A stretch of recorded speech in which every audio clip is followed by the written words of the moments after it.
Film Satu Imam Dua Melapung bercerita tentang Anika yang diperankan Amanda Manopo yang berusaha membuat suaminya jatuh cinta, yaitu Arman yang saya perankan. Sedangkan Arman belum mengikhlaskan mendiang istrinya Leila yang diperankan Ravelina Esther. Gitu. Cara mendalami karakter sebagai suami yang belum mencintai istrinya itu gimana, Mas Fedy?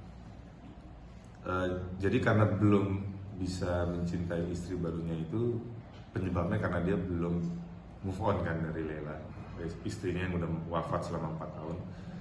Nah karena aku nggak punya pengalaman itu, amit-amit jangan sampai ngalamin, aku konsultasi ke psikolog untuk tahu psikologis suami yang berduka selama itu sampai menolak untuk menikah lagi, padahal Arman punya anak perempuan umur 5 tahun namanya Yasmin yang masih butuh sosok ibu.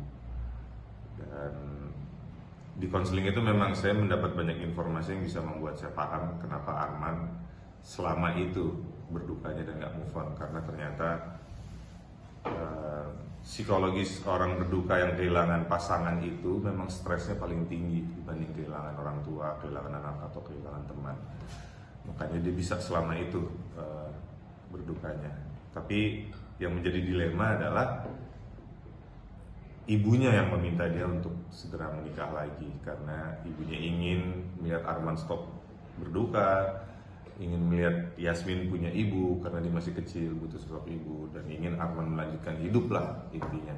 Sebagaimana teman-teman kantornya Arman kayak Hadi yang diperanin Tommy itu mendorong Arman untuk move on karena sudah terlalu lama berdukanya. Nah jadi lewat konseling psikologi itu sih, selain untuk pendalaman karakter, tapi kami masukkan juga unsur-unsur itu ke film atau adegan, seperti bagaimana sih sebenarnya cara berkomunikasi atau cara menemani orang yang berduka, bagaimana idealnya seperti apa, dan apa sih yang harus dilakukan ketika sudah mulai move on dan sudah waktunya membuka hati untuk orang baru. Itu juga ada kita masukin ke film sih.